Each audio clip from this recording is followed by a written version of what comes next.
Hi hello నమస్తే welcome to మనం TV. TDP MP లావు శ్రీకృష్ణదేవరాయలకి security అయితే పెంచారు, బాగా టైట్ సెక్యూరిటీ ఇస్తున్నారని అయితే సమాచారం. అసలు ఎందుకు ఇంత సడన్ గా ఆయనకి సెక్యూరిటీ పెంచారు? అంటే ఆయనకి ఎవరి ద్వారా ఆయన ప్రాణహాని ఉందా, ఏ కారణాల ద్వారా సెక్యూరిటీ పెంచారు అనేది అయితే తెలుసుకోవడానికి ప్రయత్నం చేద్దాం. ఇప్పుడు మనతో ఉన్నారు సీనియర్ జర్నలిస్ట్ కట్టా కార్తిక్ గారు. నమస్తే సార్. నమస్తే సార్, లావు శ్రీకృష్ణదేవరాయలకి టైట్ సెక్యూరిటీ ఇస్తున్నారు, ఆయనకి ఎవరి ద్వారా ప్రాణహాని ఉందని చెప్పి ఇస్తున్నారు ఇప్పుడు? సహజంగా ఎప్పుడూ పెద్దగా వార్తల్లో ఉండని అవును, ఎంపీ రావు శ్రీకృష్ణదేవరాయలు గారు ఈ మధ్య వార్తల్లోకి బాగా ఎక్కుతున్నారు. ఎస్. ఒకళ్ళు విడుదల రజని వల్ల, రెండు మద్యం కుంభకోణం వల్ల. సహజంగా ఆంధ్రప్రదేశ్లో ఎవరికైనా ప్రాణహాని ఉందనే వార్త వస్తే ఆ ప్రాణహాని అనే పదానికి పర్యాయ పదంగా ఎవరు గుర్తొస్తారు? జగన్మోహన్ రెడ్డి. ఎస్. ఆంధ్రప్రదేశ్లో ఏ చిన్న పిల్లవాడిని అడిగినా ప్రాణహానికి మరో పర్యాయ పదం చెప్పమంటే జగన్మోహన్ రెడ్డి గారి పేరు చెప్తారు. అవును, ఆ పరిస్థితి ఉంది. ఎందుకు? జగన్మోహన్ రెడ్డి గారి వల్ల ప్రాణహాని ఉందని సొంత చెల్లి, తల్లి, బాబాయ్ కూతురు అందరూ ఆయన మీదే, అందరి వేళ్ళు ఆయన మీదే చూపిస్తూ ఉంటాయి. కాబట్టి ఆల్రెడీ ఒక బాబాయ్ మర్డర్ జరిగి ఉంది కాబట్టి. సరే, ఇదంతా పక్కన పెట్టేస్తే ఇప్పుడు లావు శ్రీకృష్ణదేవరాయలకి జగన్మోహన్ రెడ్డి గారి నుంచి ఎందుకు ప్రాణహాని ఉండి ఉంటుంది అనేది మనం పరిశీలిస్తే, ఆయన ఈ మధ్య కాలంలో ఒక పెద్ద కుంభకోణాన్ని ఈ దేశ పార్లమెంటు లోక్సభలో ప్రస్తావించారు. ఈ దేశం మొత్తం భయపడే కుంభకోణం ఆంధ్రప్రదేశ్ మద్యం కుంభకోణం. ఓకే. దాదాపు 18,000 కోట్ల రూపాయలు ప్రాథమిక అంచనా. ఒక ప్రాథమిక అంచనా, ఇంకా ఆ కుంభకోణం మొత్తం 18,000 కోట్లు అని కాదు, ఒక ప్రాథమిక అంచనా 18,000 కోట్ల రూపాయలు అని. ఆ 18,000 కోట్ల రూపాయల కుంభకోణం ఒకటి. రెండోది, ఆంధ్రప్రదేశ్ ప్రజల ఆరోగ్యాన్ని చెడగొట్టే కెమికల్స్తో కలిపిన మద్యం రెండు. ఒకవైపు ప్రజలకేమో ప్రాణహాని, ఇంకోకేమో వీళ్ళకేమో డబ్బులు. అవును. ఈ పరిస్థితుల్లో ఉన్నటువంటి కుంభకోణాన్ని పార్లమెంట్ సాక్షిగా ప్రస్తావించడమే కాదు, తర్వాత కేంద్ర హోంశాఖ మంత్రి అమిత్ షా గారిని కలిసి ఆధారాలతో కూడినటువంటి ఫైల్ మొత్తాన్ని అందజేశారు.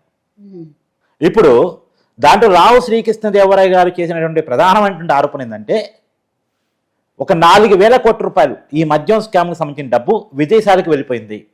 ఒక 2,000 కోట్ల రూపాయలు దుబాయ్కి వెళ్ళిపోయింది by X beverage corporation chairman Sunil Kumar Reddy గారి ద్వారా. ఓకే. తర్వాత 1,000 కోట్ల రూపాయలు ఆఫ్రికా కంట్రీకి వెళ్ళిపోయిందని చెప్పారు. ఇప్పుడు ఈడీ రంగంలో దిగాలని చెప్పేసి ఆయన డిమాండ్ చేస్తున్నారు. ఒకవేళ ఈడీ కనుక రంగంలో దిగితే ఏమవుద్ది? ఇది మనీ లాండరింగ్ కేసు కాబట్టి ఆస్తులు జప్తు జరిగే ప్రమాదం ఉంటుంది. జగన్మోహన్ రెడ్డి గారికి సంబంధించిన విదేశీ కంపెనీల విషయాలన్నీ బయటకు వచ్చే అవకాశం ఉంటుంది. ఇక్కడ సిఐడి ఎంక్వైరీ చేయడం ఒక రకం, ఈడీ రంగంలో దిగడం మరో రకం. ఈడీ రంగంలో దిగితే ఎలా ఉంటుందని జగన్మోహన్ రెడ్డి గారు తెలిసినంత ఇంకెవరికి తెలియదు. ఎందుకంటే 2010-11లోనే ఆయన మీద 11 ఈడీ కేసులు ఉన్నాయి. ఆయన సంబంధించినటువంటి అనేక ఆస్తులు జప్తులో ఉన్నాయి. కాబట్టి ఆస్తులు జప్తు అవుతాయి అనేటువంటి ఒక భయం జగన్మోహన్ రెడ్డి గారిలో ఉంది.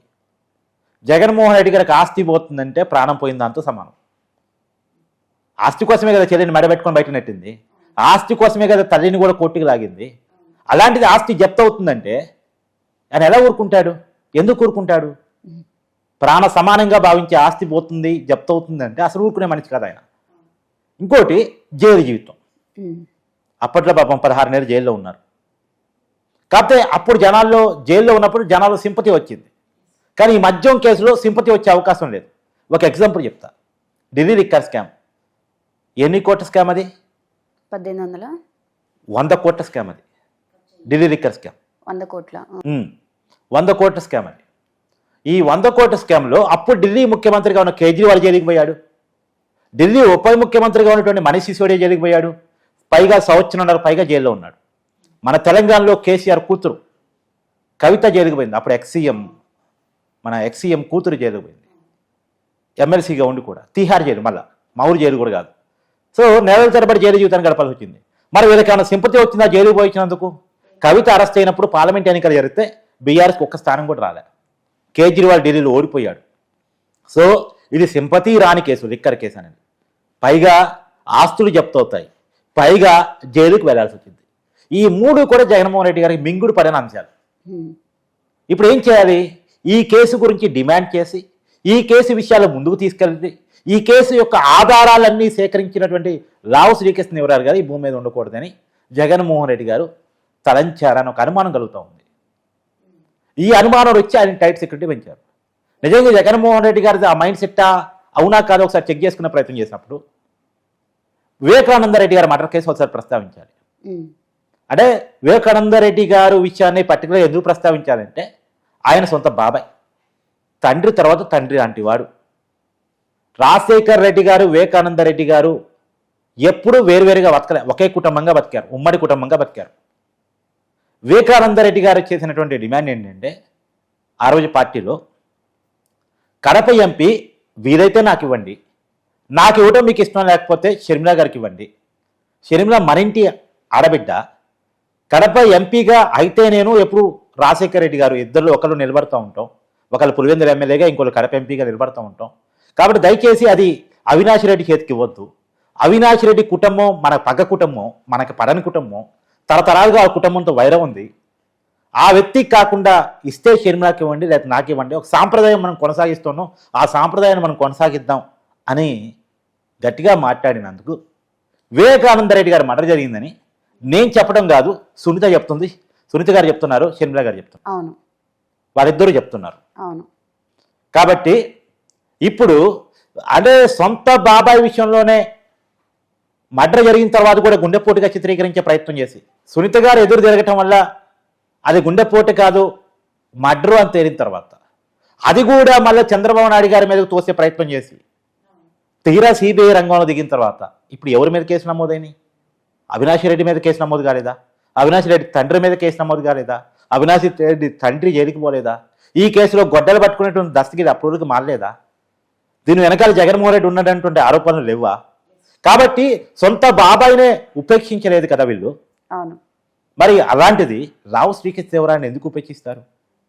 అందులోనూ ప్రాణ సమానమైన ఆస్తి పోతుంది అనుకున్నప్పుడు, మళ్ళా జీవితం జైలు పాలవుతుంది అనుకున్నప్పుడు, జైలుకు పోయినా సింపతి రాదనుకున్నప్పుడు, మళ్ళా అంత తొందరగా బెయిల్ వచ్చే కేసు కూడా కాదని తెలిసినప్పుడు, విదేశాలకు సంబంధించిన కంపెనీల బండారం కూడా బయటపడిద్ది అనుకున్నప్పుడు, బయటకు పోయినటువంటి వేల కోట్ల రూపాయల విషయాలు బయటకు వస్తాయి అనుకున్నప్పుడు, జనాలకి ఏ ఆల్కాలు పోసామో విషయాలు బయటకు వస్తే జనాలు చీ కొడతారేమో నాకు భయం ఉన్నప్పుడు ఎందుకు ఉపేక్షిస్తారు?